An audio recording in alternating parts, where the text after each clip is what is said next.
ಸಂಸತ್ನ ಉಭಯ ಕಲಾಪದಲ್ಲಿ ಮಸೂದೆ ಬಗ್ಗೆ ಚರ್ಚೆ. ನೀಟ್ ಮಸೂದೆ ಮೇಲಿನ ಚರ್ಚೆಗೆ ವಿಪಕ್ಷಗಳು ಸಿದ್ಧವಾಗಿದ್ದಾವೆ. ಲೋಕಸಭಾ ಸ್ಪೀಕರ್ ಓಂ ಬಿರ್ಲಾ ಸಂಧಾನ ಯಶಸ್ವಿಯಾಗಿದೆ. ಗೊಂದಲ ಬಗೆಹರಿದ ಬೆನ್ನಲ್ಲೇ ಚರ್ಚೆಗೆ ವಿಪಕ್ಷಗಳು ರೆಡಿಯಾಗಿದ್ದಾವೆ. ಲೋಕಸಭೆ ಕಲಾಪ ಆರಂಭವಾಗ್ತಿದ್ದಂತೆ ಗದ್ದಲನೂ ಶುರುವಾಯಿತು. ಪ್ರಶ್ನೋತ್ತರ ಕಲಾಪ ಆರಂಭವಾಗ್ತಿದ್ದಂತೆ ಗದ್ದಲ ಶುರುವಾಯಿತು. ವಿದ್ಯಾರ್ಥಿಗಳ ಮೇಲೆ ಇನ್ನೂ ಎಫ್ಐಆರ್ ದಾಖಲಾಗ್ತಾ ಇದೆ ಅಂತ ಗದ್ದಲ ಶುರುವಾಯಿತು. मेरा आप सबसे आग्रह है कि सदन चले, चर्चा हो, संवाद हो, सबके मत विचार आए, एक हमारी भी बात सुनी जाए सर। पूरे देश के अंदर एक सकारात्मक दिशा जाए कि संसद में चर्चा संवाद होती है। इसलिए मेरा आपसे आग्रह है कि प्रश्नकाल में गतिरोध पैदा नहीं करें। माहौल तो बनाइए। चलिए, सदन की कार्रवाई आज 2 बजे तक के लिए स्थगित की जाती है।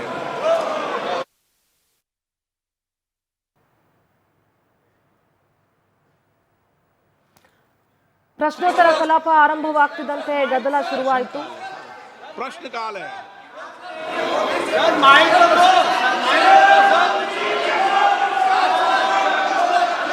आप क्या चाहते हैं?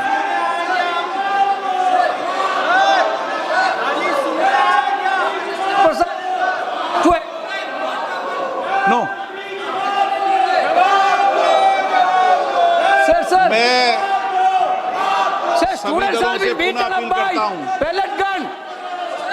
कि महत्वपूर्ण विधेयक पर हम चर्चा करें, संवाद करें, अपने मत और विचारों को रखें। सरकार से भी और प्रतिपक्ष से भी मेरा ये आग्रह है कि सभी माननीय सदन सहमति बनाए और आज हम 2 बजे इस महत्वपूर्ण विषय पर चर्चा करेंगे। ಲೋಕಸಭೆ ಕಲಾಪ ಆರಂಭವಾಗ್ತಿದ್ದಂತೆ ಗದ್ದಲ ಶುರುವಾಯಿತು. ಪ್ರಶ್ನೋತ್ತರ ಕಲಾಪ ಆರಂಭ ಆಗ್ತಿದ್ದಂತೆ ಗದ್ದಲ ಶುರುವಾಯಿತು. ಸೊ ಹಾಗಾಗಿ ಕಲಾಪವನ್ನ ಮುಂದೂಡಲಾಗಿದೆ. ವಿದ್ಯಾರ್ಥಿಗಳ ಮೇಲೆ ಇನ್ನೂ ಎಫ್ಐಆರ್ ದಾಖಲಾಗ್ತಾ ಇದೆ ಅಂತ ವಿಪಕ್ಷಗಳು ಗದ್ದಲ ಮಾಡಿದ್ವು. ಗೃಹ ಸಚಿವರು ಉತ್ತರ ನೀಡಲೇಬೇಕು ಅಂತ ವಿಪಕ್ಷಗಳು ಪಟ್ಟು ಹಿಡಿದು ಕುತ್ಕೊಂಡಿದ್ವು. ಲೋಕಸಭೆ ಕಲಾಪ ಆರಂಭವಾಗ್ತಿದ್ದಂತೆ ಗದ್ದಲ ಶುರು.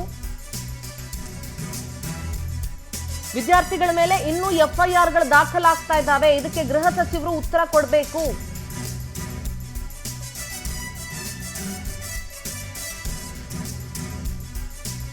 ತೀವ್ರ ಗದ್ದಲ ಹಿನ್ನೆಲೆ ಲೋಕಸಭೆ ಕಲಾಪವನ್ನ ಮುಂದೂಡಲಾಯಿತು. ಕಳೆದ 1 ವಾರ ಕಲಾಪವೇ ನಡೆಯಲಿಲ್ಲ. ನಿನ್ನೆಯಿಂದ ಅಂತೂ ದಿನಕ್ಕೆ 4-5 ಸಲ ಕಲಾಪವನ್ನ ಮುಂದೂಡಲಾಗ್ತಾ ಇದೆ. ಈಗ 2 ಗಂಟೆಗೆ ಕಲಾಪವನ್ನ ಮುಂದೂಡಲಾಗಿದೆ.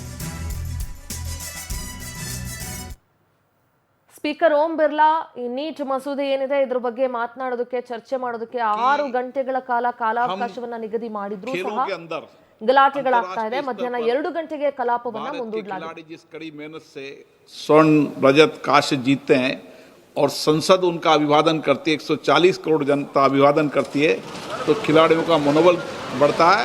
इसके लिए मैं आप सबका धन्यवाद देता हूं। प्रश्नकाल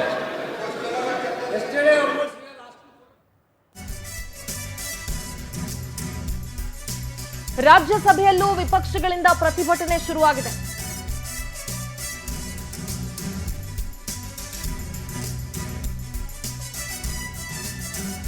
ರಾಜ್ಯಸಭೆ ಕಲಾಪವನ್ನು ಕೂಡ ಮಧ್ಯಾಹ್ನಕ್ಕೆ ಮುಂದೂಡಲಾಗಿದೆ.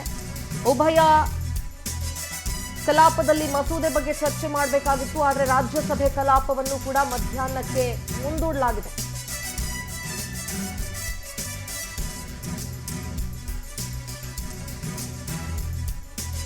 ನೀಟ್ ಮಸೂದೆ ಮೇಲಿನ ಚರ್ಚೆಗೆ ವಿಪಕ್ಷಗಳು ಸಿದ್ಧತೆಯನ್ನ ಮಾಡ್ಕೊಳ್ತಾ ಇದ್ರೂ ಕೂಡ ವಿದ್ಯಾರ್ಥಿಗಳ ಮೇಲೆ ದಾಖಲಾಗ್ತಾ ಇರುವಂತಹ ಎಫ್ಐಆರ್ಗಳನ್ನ ಪ್ರಶ್ನಿಸಿ ಗೃಹ ಸಚಿವರು ಅಮಿತ್ ಶಾ ಉತ್ತರ ಕೊಡಬೇಕು ಅನ್ನೋದನ್ನ ವಿಪಕ್ಷಗಳು ಬಿಗಿ ಪಟ್ಟು ಹಿಡಿದು ಕೂತಿದ್ದಾವೆ. ಸದ್ಯ ಲೋಕಸಭೆ ಮತ್ತು ರಾಜ್ಯಸಭೆ ಉಭಯ ಕಲಾಪಗಳು ಕೂಡ ಮುಂದೂಡಲಾಗಿದೆ ಮಧ್ಯಾಹ್ನಕ್ಕೆ.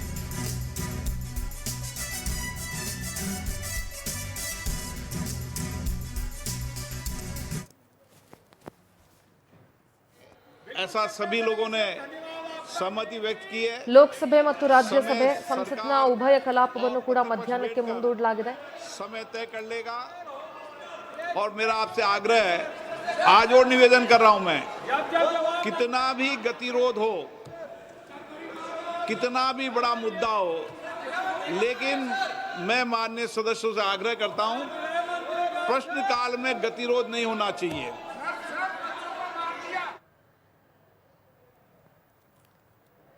ನಿನ್ನೆಯಿಂದಲೂ ಕೂಡ ವಿಪಕ್ಷಗಳು ಅಮಿತ್ ಶಾ ಉತ್ತರ ಕೊಡಬೇಕು, ಜವಾಬ್ ದೋ ಅಮಿತ್ ಶಾ ಅಂತ ಹೇಳಿ ಪ್ರತಿಭಟನೆಯನ್ನು ನಡೆಸ್ತಾ ಇದ್ವು. ಸಂಸತ್ನ ಹೊರಗಡೆ ಕೂಡ ಪ್ರತಿಭಟನೆ ನಡೀತಾ ಇತ್ತು.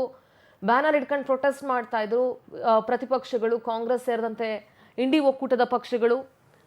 ಇವತ್ತು ಕೂಡ ಸಂಸತ್ನ ಒಳಗೂ ಕೂಡ ಅದನ್ನೇ ಕೇಳ್ತಾ ಇದ್ದಾವೆ, ಉತ್ತರ ಕೊಡಿ, ವಿದ್ಯಾರ್ಥಿಗಳ ಮೇಲೆ ಇನ್ನೂ FIRಗಳು ದಾಖಲಾಗ್ತಾ ಇದ್ದಾವೆ, ಲಾಠಿ ಚಾರ್ಜ್ ಏನಕ್ಕಾಯ್ತು, ಇದೆಲ್ಲದ್ರ ಬಗ್ಗೆ ಪ್ರತಿಪಕ್ಷಗಳು ಉತ್ತರವನ್ನ ಕೇಳ್ತಾ ಇದ್ದಾವೆ.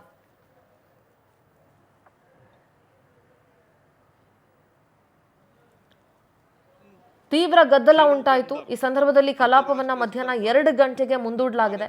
ಇನ್ನು ರಾಜ್ಯಸಭೆಯಲ್ಲೂ ಅದೇ ಪರಿಸ್ಥಿತಿ ಇತ್ತು. ವಿಪಕ್ಷಗಳು ಪ್ರತಿಭಟನೆ ಮಾಡಿದ್ರಿಂದ ರಾಜ್ಯಸಭೆ ಕಲಾಪವನ್ನು ಕೂಡ ಮಧ್ಯಾಹ್ನಕ್ಕೆ ಮುಂದೂಡಲಾಗಿದೆ.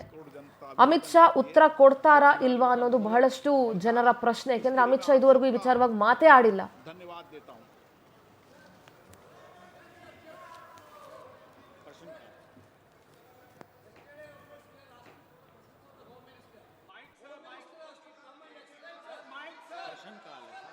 प्रश्नकाल है। ಸಂಸತ್ ಕಲಾಪ ನಡೀಲೇ ಇಲ್ಲ. ಯಾಕೆಂದ್ರೆ ಹೊರಗಡೆ CJP ಪಕ್ಷ ಸೇರಿದಂತೆ ವಿದ್ಯಾರ್ಥಿಗಳು ಪ್ರತಿಭಟನೆ ಮಾಡ್ತಾ ಇದ್ರಿಂದ ಕಾಂಗ್ರೆಸ್ ಆ ಪ್ರತಿಭಟನೆಗೆ ಸಪೋರ್ಟ್ ಮಾಡುವಲ್ಲಿ ಬ್ಯುಸಿ ಆಗಿದ್ರಿಂದ ಒಂದು ವಾರ ಕಲಾಪ ನಡೀಲೇ ಇಲ್ಲ. ನಿನ್ನೆನೂ ಕೂಡ 3-4 ಸಲ ಕಲಾಪವನ್ನ ಮುಂದೂಡಲಾಯಿತು.